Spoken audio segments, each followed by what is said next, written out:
Well, g'day guys, it's the Outback Legend here, and today what I have for you is some Planetside 2 gameplay. And I'd like to have a little bit of a talk to you guys about Planetside 2 because this game is literally like Battlefield on steroids.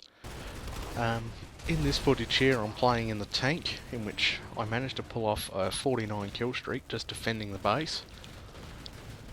Now the best way to describe this game is, instead of playing on a map like on Battlefield, you fight over a continent, which then has regions on that continent which you'll fight over, and you have to capture certain objectives in those regions. So it's very similar to Conquest, is probably the easiest way to describe it. And then of course you've got vehicles, infantry, you can do whatever you want.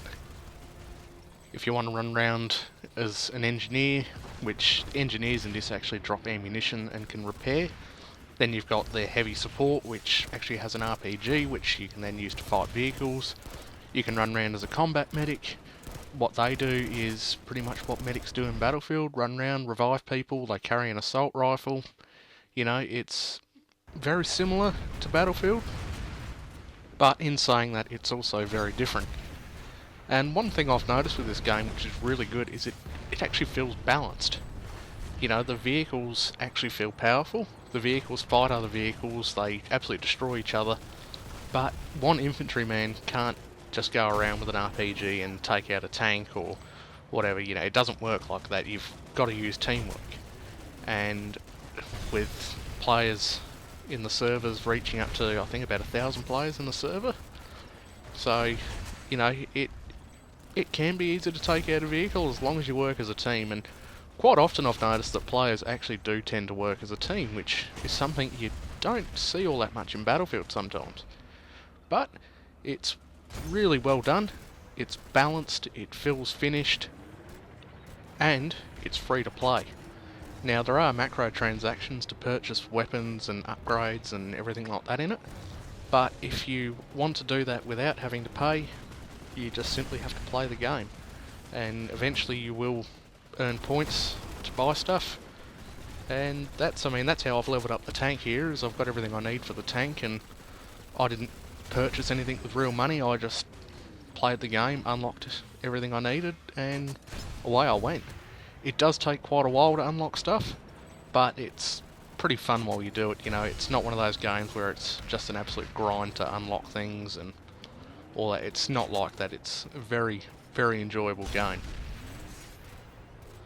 Now the only problem that I have with the game at the moment is the fact that there's only servers for one region up, which is the European region, and it's a bit of a problem because sometimes it can be a little bit laggy.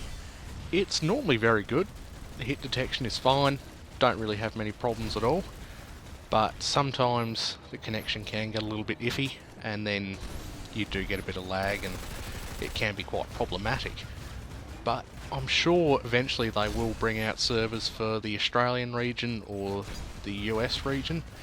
I don't know if they'll do them for the Australian region, but if they bring them out for the US region, I think we'll be fine. I don't think there'll be too many lag issues for players from Australia and New Zealand, which that'll be good. So that's really the only problem that I have with Planetside 2, is just the servers at the moment. Is there's only one region, which when you think about it, that's really not that big of a problem, especially being as everything in the servers does feel quite smooth. Hit detection's not too bad, it's all pretty good. So overall, if you're looking for a pretty good first-person shooter, and if you really like Battlefield, you'll probably really like this. But if you are after a decent first-person shooter, this is definitely the way to go.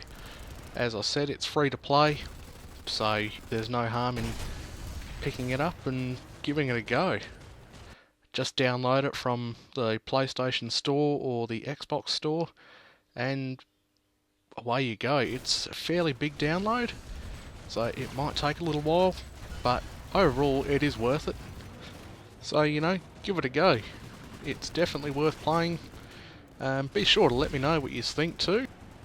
Now I hope you've enjoyed watching, and don't forget to drop me a like and a subscribe for more content, and I shall catch you guys next time. This is the Outback Legend.